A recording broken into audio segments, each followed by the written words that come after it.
आप सभी को महाशिवरात्रि पर्व की बहुत सारी शुभकामनाएं।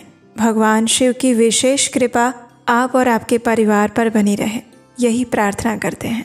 तो चलिए आज इस शुभ शिवरात्रि पर्व पर हम उससे जुड़ी हुई इस सुंदर पौराणिक कथा का श्रवण करते हैं। इस कथा को अंत तक अवश्य सुनिएगा। और अगर आज आपने शिवरात्रि का व्रत किया है तो इस कथा का ध्यान पूर्वक श्रवण करने के बाद आपका ये व्रत संपूर्ण माना जाएगा। तो चलिए आज की शिवरात्रि व्रत कथा आरंभ करते हैं। ऋषियों ने पूछा, हे सूत जी, पूर्व काल में किसने शिवरात्रि के इस उत्तम व्रत का पालन किया था और अनजाने में भी इस व्रत का पालन करके किसने कौन सा फल प्राप्त किया था, इसके विषय में बताइए। तब सूत जी कहते हैं, हे ऋषियों, आप सभी लोग ध्यान से सुनिए। मैं इस विषय में एक निषाद का प्राचीन इतिहास सुनाता हूँ जो सभी पापों का नाश करने वाला है। बहुत प्राचीन समय की बात है। किसी एक वन में एक भील रहता था जिसका नाम था गुरुद्रुह।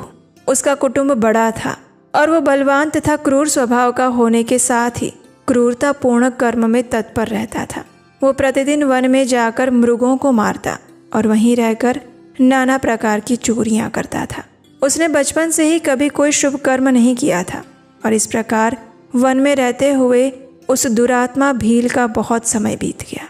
तत्पश्चात एक दिन बड़ी सुंदर और शुभ कारक शिवरात्रि आई, लेकिन वो दुरात्मा घने जंगल में निवास करने वाला था, इसलिए उस व्रत को वो नहीं जानता था।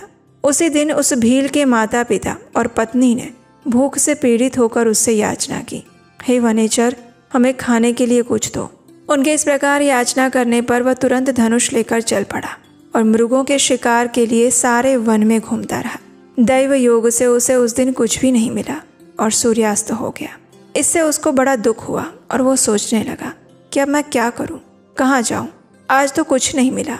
घर में जो बच्चे हैं उनका और माता पिता का क्या होगा, मेरी जो पत्नी है उसकी भी क्या दशा होगी। इसलिए मुझे कुछ लेकर ही घर जाना चाहिए, अन्यथा नहीं जाना चाहिए। ऐसा सोचकर वो व्याध एक जलाशय के पास पहुंचा और जहाँ पानी में उतरने का घाट था वहाँ जाकर खड़ा हो गया। वो मन ही मन विचार करता रहा कि यहाँ कोई ना कोई जीव पानी पीने के लिए अवश्य आएगा। उसी को मारकर उसे साथ लेकर प्रसन्नता पूर्वक घर जाऊंगा। ऐसा निश्चय करके वो व्याध एक बेल के पेड़ पर चढ़ गया और वहीं जल साथ में लेकर बैठ गया। उसके मन में केवल यही चिंता थी कि कब कोई जीव आएगा और कब मैं उसे मारूंगा। इसी प्रतीक्षा में भूख और प्यास से पीड़ित होकर वो बैठा रहा। उस रात के पहले प्रहर में एक प्यासी हिरणी वहां पर आई जो चकित होकर जोर जोर से चौकड़ी भर रही थी। हे ब्राह्मणों, उस मृगी को देखकर व्याध को बड़ा हर्ष हुआ और उसने तुरंत ही उसके वध के लिए अपने धनुष पर एक बाण का संधान किया। ऐसा करते हुए उसके हाथ के धक्के से थोड़ा सा जल और बिल्व पत्र नीचे गिर पड़े और उस पेड़ के नीचे शिवलिंग था। इस जल और बिल्व पत्र से शिव की प्रथम प्रहर की पूजा संपन्न हो गई। उस पूजा के महात्म्य से उस व्याध का बहुत सारा पाप नष्ट हो गया। वहां होने वाली खड़खड़ाहट की आवाज को सुनकर हिरणी ने भय से ऊपर की ओर देखा।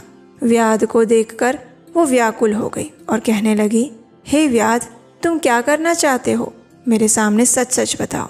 हिरणी को इस प्रकार मनुष्य की भांति बात करते हुए सुनकर उस व्याध ने कहा, आज मेरे कुटुंब के लोग भूखे हैं, इसलिए तुम्हें मारकर उनकी भूख मिटाऊंगा, उन्हें तृप्त करूंगा। व्याध के ऐसे दारुण वचन सुनकर और जिसे रोकना कठिन था, ऐसे दुष्ट भील को बाण ताने हुए देखकर वो मृगी सोचने लगी कि अब मैं क्या करूं, कहाँ जाऊं, कोई अच्छा उपाय सोचती हूँ। ऐसा विचार करके उसने वहां इस प्रकार कहा। मृगी कहती है, हे भील, मेरे मांस से तुम्हें सुख मिलेगा और इस अनर्थकारी शरीर के लिए इससे अधिक महान पुण्य का कार्य और क्या हो सकता है। उपकार करने वाले प्राणी को इस लोक में जो पुण्य प्राप्त होता है उसका तो 100 वर्षों में वर्णन नहीं किया जा सकता। लेकिन इस समय मेरे सारे बच्चे मेरे आश्रम में हैं। मैं उसे अपनी बहन को या फिर स्वामी को सौंप कर लौट आऊँगी। हे वनेचर, तुम मेरी इस बात को मिथ्या मत समझना। मैं फिर तुम्हारे पास लौट आऊँगी और उसमें कोई संशय नहीं है। सत्य से ही धरती टिकी हुई है, सत्य से ही समुद्र अपनी मर्यादा में स्थित है और सत्य से ही निर्झरों से जल की धाराएं गिरती हैं। सत्य में ही सब कुछ स्थित है। मृगी के ऐसा कहने पर भी जब व्याध ने उसकी बात नहीं मानी तब उसने अत्यंत विस्मित और भयभीत होकर फिर से कहना आरंभ किया। मृगी ने कहा, हे व्याध, सुनो, मैं तुम्हारे सामने ऐसी शपथ खाती हूँ जिससे घर जाने पर मैं अवश्य तुम्हारे पास लौट आऊंगी। ब्राह्मण अगर वेद बेचते हैं और तीनों काल संध्या नहीं करते तो उसे जो पाप लगता है, पति की आज्ञा का उल्लंघन करके स्वेच्छा अनुसार कार्य करने वाली स्त्रियों को जिस पाप की प्राप्ति होती है, किए हुए उपकार को ना मानने वाले, भगवान शंकर से विमुख होने वाले, दूसरों से द्रोह करने वाले, धर्म को लांघने वाले और विश्वासघात तथा छल करने वाले लोगों को जो पाप लगता है, उसी पाप से मैं भी लिप्त हो जाऊं अगर मैं लौट कर ना आऊं। इस प्रकार अनेक शपथ खाकर वो मृगी वहां से चुपचाप खड़ी हो गई और तब उस व्याध ने उस पर विश्वास किया और फिर उससे कहा, ठीक है, जल्दी जाओ और वापस आ जाना। तब वो मृगी बड़े हर्ष के साथ पानी पीकर अपने आश्रम मंडल में गई। इतने में ही रात का वो पहला प्रहर व्याध के जागते जागते बीत गया। तब उस हिरनी की बहन दूसरी मृगी, जिसका पहली ने स्मरण किया था, उसी की राह देखती हुई वो जल पीने के लिए वहां आई। उसे देखकर भील ने स्वयं बाण को तरकश से खींचा और ऐसा करते हुए फिर से पहले की भांति भगवान शिव के ऊपर जल और बिल्व पत्र गिर गए। और इस प्रकार अनजाने में ही महात्मा शंभु की दूसरे प्रहर की पूजा संपन्न हुई। यद्यपि वो प्रसंगवश हुई थी, लेकिन फिर भी व्याध के लिए सुखदायिनी हो गई। मृगी ने उस वनेचर को बाण खींचते हुए देखकर पूछा, हे वनेचर, ये क्या कर रहे हो? तो व्याध ने पूर्ववत उत्तर दिया, मैं अपने भूखे कुटुंब को तृप्त करने के लिए तुम्हें मार रहा हूँ। ये सुनकर मृगी कहती है, व्याध, मेरी बात सुनो, मैं धन्य हूँ, मेरा देह धारण सफल हो गया, क्योंकि इस अनित्य शरीर के द्वारा कुछ न कुछ उपकार होगा। लेकिन मेरे घर में छोटे छोटे बच्चे हैं, मेरी एक बहन है, इसलिए मैं एक बार जाकर उन्हें अपने स्वामी को सौंप दूँ, फिर तुम्हारे पास आऊँगी। तब व्याध कहता है, मुझे तुम्हारी बात पर कोई विश्वास नहीं है, मैं तुम्हें मारूंगा और उसमें कोई संशय नहीं। ये सुनकर वो हिरणी भी भगवान विष्णु की शपथ खाती है। वो कहती है, हे व्याध, जो कुछ मैं कहती हूँ उसे सुनो। अगर मैं लौट कर ना आई तो अपना सारा पुण्य हार जाऊं। जो वचन देकर उससे पलट जाता है वो अपने पुण्य को हार जाता है। जो पुरुष अपनी विवाहिता पत्नी को त्याग कर दूसरी स्त्री के पास जाता है, वैदिक धर्म का उल्लंघन करके कपोल कल्पित धर्म पर चलता है, भगवान विष्णु का भक्त होकर शिव की निंदा करता है, माता पिता की निधन तिथि को श्राद्ध आदि ना करके उसके सूना बिता देता है और मन में संताप का अनुभव करके अपने दिए हुए वचन को पूरा करता है, ऐसे लोगों को जो पाप लगता है वो सारा पाप मुझे लगे अगर मैं वापस लौट कर ना आऊं। मृगी के द्वारा ऐसा कहने पर व्याध ने उस मृगी से कहा, ठीक है, जाओ। वो मृगी भी अपना जल पीकर हर्षपूर्वक अपने आश्रम में चली गई और उतने में रात्रि का दूसरा प्रहर भी व्याध के जागते जागते बीत गया। इस समय तीसरा प्रहर आरंभ हो गया और फिर मृगी के लौटने में बहुत विलंब हुआ। ये जानकर चकित होकर व्याध उसकी खोज करने लगा और उतने में ही उसने जल के मार्ग में एक हिरण को देखा। वो बड़ा रुष्ट पुष्ट था। उसे देखकर वनेचर को बड़ा हर्ष हुआ। वो धनुष पर बाण रखकर उसे मारने के लिए आगे बढ़ा और ऐसा करते हुए उसके प्रारब्धवश कुछ जल की बूंदें और बिल्व पत्र शिवलिंग पर फिर से गिरे और उससे उसके सौभाग्य से भगवान शिव की तीसरे प्रहर की पूजा भी संपन्न हो गई। इस प्रकार भगवान ने उस पर अपनी दया दिखाई। पत्तों के गिरने आदि का शब्द सुनकर उस मृग ने व्याध की ओर देखा और उससे पूछा, क्या कर रहे हो? तब व्याध ने उत्तर दिया, मैं अपने कुटुंब को भोजन देने के लिए तुम्हारा वध करूंगा। व्याध की ये बात सुनकर हिरण के मन में बड़ा हर्ष हुआ और तुरंत ही उसने व्याध से कहा, हे व्याध, मैं धन्य हूँ, मेरा रुष्ट पुष्ट होना सफल हो गया, क्योंकि मेरे शरीर से आप लोगों की तृप्ति होगी। जिसका शरीर परोपकार के काम में नहीं आता उसका सब कुछ व्यर्थ हो जाता है। लेकिन कृपया एक बार मुझे जाने दो, मैं अपने बालकों को उनकी माता के हाथ में सौंप कर और उन सबको धीरज बंधाकर यहाँ लौट आऊँगा। उसके ऐसा कहने पर व्याध मन ही मन बड़ा विस्मित हुआ। उसका हृदय ये 3 प्रहर की पूजा करके थोड़ा बहुत शुद्ध हो गया था। उसके सारे पाप पुंज नष्ट हो चुके थे। इसलिए उसने ऐसा कहा, जो यहाँ पर आए हैं वो सब तुम्हारी तरह बातें बनाकर चले गए, लेकिन वे वंचक अभी तक नहीं आए हैं। हे मृग, तुम भी इस समय संकट में हो, इसलिए झूठ बोलकर जा रहे हो और फिर आज मेरा जीवन निर्वाह कैसे होगा? तब उस मृग ने कहा, हे व्याध, मैं जो कुछ कहता हूँ उसे सुनो। मुझ में असत्य नहीं है। सारा चराचर ब्रह्मांड सत्य से ही टिका हुआ है। जिसकी वाणी झूठी होती है उसका पुण्य उसी क्षण नष्ट हो जाता है। और फिर भी भील, तुम मेरी सच्ची प्रतिज्ञा सुनो। संध्या काल में मैथुन और शिवरात्रि के दिन भोजन करने से जो पाप लगता है, झूठी गवाही देने से, धरोहर को हड़प लेने से, संध्या ना करने से द्विज को जो पाप लगता है, वही पाप मुझे भी लगे अगर मैं लौट कर ना आऊं। जिसके मुख से कभी शिव का नाम नहीं निकलता, जो सामर्थ्य रहते हुए भी दूसरों का उपकार नहीं करता, पर्व के दिन श्रीफल तोड़ता है, अभक्ष्य भक्षण करता है और शिव की पूजा किए बिना, भस्म लगाए बिना भोजन करता है, इन सब का पातक भी मुझे लगे अगर मैं लौट कर ना आऊं। उस हिरण की ऐसी बात सुनकर व्याध ने कहा, ठीक है जाओ, लेकिन शीघ्र लौट आना। व्याध के ऐसा कहने पर मृग पानी पीकर चला गया। वे सब अपने आश्रम पर मिले और तीनों ही प्रतिज्ञाबद्ध हो चुके थे। आपस में एक दूसरे के वृत्तांत को भली भांति सुनकर सत्य के पाश से बंधे हुए उन सब ने निश्चय किया कि वहां पर अवश्य जाना चाहिए। और इस निश्चय के बाद वहां बालकों को आश्वासन देकर वे सब के सब जाने के लिए तैयार हो गए। उस समय सबसे बड़ी मृगी ने कहा, स्वामी, आपके बिना यहाँ बालक कैसे रहेंगे? मैंने ही वहाँ पहले जाकर प्रतिज्ञा की है, इसलिए केवल मुझको जाना चाहिए। आप दोनों यहीं पर रहिए। उसकी बात सुनकर छोटी मृगी ने कहा, बहन, मैं तुम्हारी सेविका हूँ, इसलिए आज मैं ही व्याध के पास जाती हूँ, तुम यहीं रहो। इन दोनों की बात सुनकर मृग कहता है, नहीं, मैं जाऊँगा। तुम दोनों की बच्चों को आवश्यकता है, शिशुओं की रक्षा माता से ही होती है। स्वामी की ऐसी बात सुनकर उन दोनों मृगियों ने धर्म की दृष्टि से उसे स्वीकार नहीं किया। वे दोनों अपने पति से प्रेम पूर्वक कहने लगी, हे प्रभु, पति के बिना इस जीवन को धिक्कार है।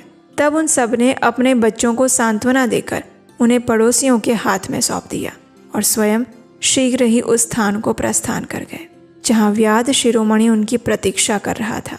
उन्हें जाते हुए देखकर उनके वे सभी बच्चे भी पीछे पीछे चले आए। उन सब ने निश्चय कर लिया था कि इन माता पिता की जो गति होगी वही हमारी भी हो। उन सबको एक साथ आया देखकर व्याध को बड़ा हर्ष हुआ। उसने धनुष पर बाण रखा और उस समय पुनः जल और बिल्व पत्र शिव के ऊपर गिरे। उससे शिव की चौथे प्रहर की शुभ पूजा भी संपन्न हो गई। उस समय व्याध का सारा पाप तत्काल भस्म हो गया। और उतने में दोनों मृगियां और मृग कहने लगे, हे व्याध शिरोमणि, शीघ्र ही कृपा करके हमारे शरीर को सार्थक कीजिए। उनकी ऐसी बात सुनकर व्याध को बड़ा विस्मय हुआ। शिव पूजा के प्रभाव से उसको दुर्लभ ज्ञान प्राप्त हो गया था। उसने सोचा, ये मृग ज्ञानहीन पशु होने पर भी धन्य है, सर्वदा आदरणीय है, क्योंकि अपने शरीर से ही परोपकार में लगे हुए हैं। मैंने इस समय मनुष्य जन्म पाकर भी किसी पुरुषार्थ का साधन नहीं किया। दूसरे के शरीर को पीड़ा देकर अपने शरीर को पोसता रहा। प्रतिदिन अनेक प्रकार के पाप करके अपने कुटुंब का पालन किया। हाय, ऐसे पाप करके मेरी क्या गति होगी? मैं किस गति को प्राप्त होऊंगा? मैंने जन्म से लेकर अब तक जो पातक किया है उसका इस समय मुझे स्मरण भी नहीं हो रहा है। मेरे जीवन को धिक्कार है, धिक्कार है। इस प्रकार ज्ञान संपन्न होकर व्याध ने अपने बाण को रोक लिया और कहा, हे श्रेष्ठ मृगो, तुम जाओ, तुम्हारा जीवन धन्य है। व्याध के ऐसा कहने पर भगवान शंकर तत्काल प्रसन्न हो गए और उन्होंने व्याध को अपने सम्मानित और पूजित स्वरूप का दर्शन कराया। कृपा पूर्वक उसके शरीर का स्पर्श करके उससे प्रेम से कहा, हे भील, मैं तुम्हारे व्रत से प्रसन्न हूँ, वर मांगो। व्याध भी भगवान शिव के उस रूप को देखकर तत्काल जीवन मुक्त हो गया और मैंने सब कुछ पा लिया, ऐसा कहता हुआ उनके चरणों के आगे गिर पड़ा। उसके इस भाव को देखकर भगवान शिव भी मन ही मन बड़े प्रसन्न हुए और उसे गुह नाम देकर कृपा दृष्टि देखते हुए उन्होंने उसे दिव्य वर दिए। भगवान शिव ने कहा, हे व्याध, सुनो, आज से तुम श्रृंगवेरपुर में उत्तम राजधानी का आश्रय लेकर दिव्य भोगों का उपभोग करो। तुम्हारे वंश की वृद्धि निर्विघ्न रूप से होती रहेगी। देवता भी तुम्हारी प्रशंसा करेंगे। हे व्याध, मेरे भक्तों पर स्नेह रखने वाले भगवान श्री राम एक दिन निश्चय ही तुम्हारे घर आएंगे और तुम्हारे साथ मित्रता करेंगे। तुम मेरी सेवा में मन लगाकर दुर्लभ मोक्ष को प्राप्त लोगे। इसी समय वे सभी मृग भी भगवान शंकर का दर्शन करके उन्हें प्रणाम करके मृग योनि से मुक्त हो गए और दिव्य देहधारी होकर विमान पर बैठकर शिव के दर्शन मात्र से श्राप मुक्त होकर दिव्य धाम चले गए। और तभी से अर्बुद पर्वत पर भगवान शिव व्याधेश्वर के नाम से प्रसिद्ध हुए। जो दर्शन और पूजन करने पर तत्काल भोग और मोक्ष प्रदान करते हैं। हे महर्षियों, वो व्याध भी उस दिन से दिव्य भोगों का उपभोग करता हुआ अपनी राजधानी में रहने लगा। उसने भगवान श्री राम की कृपा पाकर शिव का सायुज्य प्राप्त किया और अनजाने में ही इस व्रत का अनुष्ठान करने से उसे सायुज्य मोक्ष प्राप्त हुआ। फिर जो भक्ति भाव से संपन्न होकर इस शिवरात्रि के व्रत को करते हैं, वे शिव का शुभ सायुज्य प्राप्त कर लें।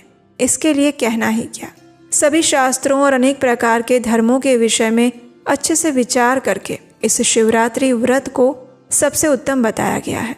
और इस श्लोक में जो अनेक प्रकार के व्रत, विविध तीर्थ, भांति भांति के विचित्र दान, अनेक प्रकार के यज्ञ, तप, बहुत से जप, वे सब कुछ इस शिवरात्रि व्रत की समानता नहीं कर सकते। और इसलिए अपना हित चाहने वाले मनुष्यों को इस शुभतर व्रत का अवश्य पालन करना चाहिए। यह शिवरात्रि का व्रत दिव्य है और इससे सदा भोग और मोक्ष दोनों की प्राप्ति होती है। हे महर्षियों, यह शुभ शिवरात्रि व्रत व्रतराज के नाम से विख्यात है। और इस प्रकार सूत गोस्वामी ने शिवरात्रि की महिमा गान करती हुई इस कथा को समाप्त किया। तो ये थी शिवरात्रि व्रत की पौराणिक कथा। आशा है इसका श्रवण करके आप अपने इस शिवरात्रि व्रत को पूर्ण और सफल बनाएंगे। अगर आपको आज की ये कथा अच्छी लगी है तो इस वीडियो को लाइक करके बाकी सभी लोगों को शेयर कर दीजिए, व्हाट्सएप पर, टेलीग्राम पर और बाकी सारे सोशल मीडिया पर, क्योंकि आज के दिन, शिवरात्रि के दिन, इस शिव कथा का श्रवण किए बिना शिवरात्रि का व्रत अधूरा रह जाता है। आपके द्वारा शेयर करने से उन सब के ऊपर भी भगवान शिव की विशेष कृपा प्राप्त होगी। और अगर पहली बार इस चैनल पर आ रहे हैं तो आप क्या अपने चैनल उपदेशाष्टकम को सब्सक्राइब करके रखिए, क्योंकि यहीं पर हम लेकर आते हैं वेदों, शास्त्रों और पुराणों से ली गई सिर्फ प्रमाणभूत कथाएं, बिना किसी मिलावट के। भगवान शिव की तरह हमेशा शांत, धीर और गंभीर रहना चाहते हैं, लेकिन मन बार बार परेशान करता रहता है। ओवर थिंकिंग से थक चुके हैं और इमोशंस तो इतना ज़्यादा ऊपर नीचे हो जाता है कि पूछो मत। मेडिटेशन डेली शुरू करते हैं लेकिन कंसिस्टेंसी नहीं बन पाती है। गुस्सा तो इतना आ जाता है कि बस पूछो मत। अगर इन सभी प्रॉब्लम से आप भी गुजर रहे हैं तो ये कोर्स आपके लिए है। इस शिवरात्रि पर हम आपके लिए लेकर आए हैं एक स्पेशली डिज़ाइन क्यूरेटेड कोर्स जिसका नाम है द शिवा कोड, जिसके अंदर हम भगवान शिव को तत्वतः जानने का प्रयास करेंगे। उसके अलावा भगवान शिव के जीवन से हम अपनी लाइफ में प्रैक्टिकली क्या सीख सकते हैं वो भी हम जानेंगे। मेडिटेशन को सरल कैसे बनाया जा सकता है, अपने इमोशंस को कैसे कंट्रोल किया जा सकता है और भगवान शिव के पास टाइम से हमें क्या शिक्षाएं मिल रही हैं। और इस कोर्स के एंड में स्पेशल बोनस रहेगा शिवरात्रि के ऊपर में सब कुछ। और उसके अलावा 5 माइक्रो हैबिट्स जो आप अपने जीवन में भगवान शिव के जीवन से उतार सकते हैं। लिमिटेड टाइम ऑफर है तो जल्दी से जाइए, नीचे डिस्क्रिप्शन बॉक्स में लिंक दिया गया है। इस शिवरात्रि भगवान शिव की वास्तविक पूजा करते हैं उन्हें जानने के बाद।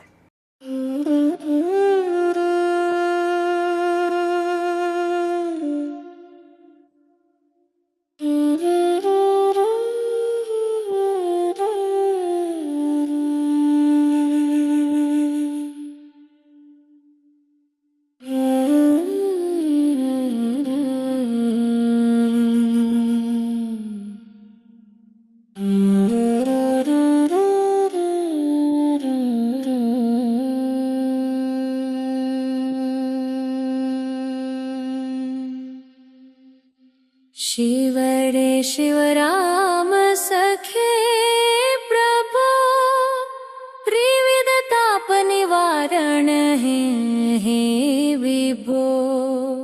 अज जनेश्वर यादव पाहि मां, शिव हरे विजयं कुरु मे वरम्। कमललोचन राम दयानिधे, हर गुरो गज रक्षक गोपते। शिवतनो भव शंकर पाहि मां, शिव हरे विजयं कुरु मे वरम्।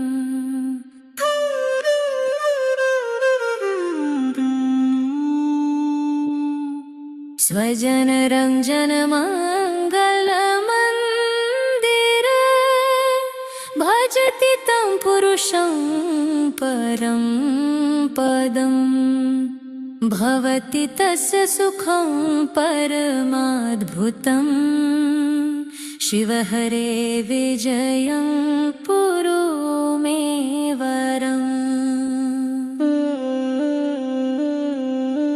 जय युधिष्ठिर वल्लभ भूपते जय जयाजित पुण्यपयोनिधे जय कृपामय कृष्ण नमोऽस्तुते शिवहरे विजयं पुरो मे वरम्। भवविमोचन माधव मापते सुखविमान सहस शिवारते जनक जारत माधव रक्षमा शिवहरे विजयं पुरो मे वरम्। अवनिमण्डल मङ्गलमापते जलद सुन्दर राम रमापते निगम कीर्ति गुणाणव गोपते शिवहरे विजयं कुरु मे वरम्। पतित पावन नाम लता तव यशो विमलं परिगीयके तदपि माधव मां किमुपेक्षसे शिवहरे विजयं कुरु मे वरम्। अमरता परदेव रमापते विनयतस्तव नामं धनोपमम् मयि कथं करुणार्णव जायते शिवहरे विजयं कुरु मे वरम्। हनुमत प्रिय चापतर प्रभो सुरसरित शेखर हे गुरो मम विभो किमु विस्मरणं कृतम् शिवहरे विजयं पुरु मे वरम्। नरहरेति परं जनसुन्दरं पठति यः शिवरामकृतस्तवम् विष्टे राम रमाचरणाम्बुजे शिवहरे विजयं कुरु मे वरम्। प्रातरुत्थाय ययो भक्त्या पठदेकाग्रमानसः विजयो जायते तस्य विष्णु सान्निध्यमाप्नुयात्।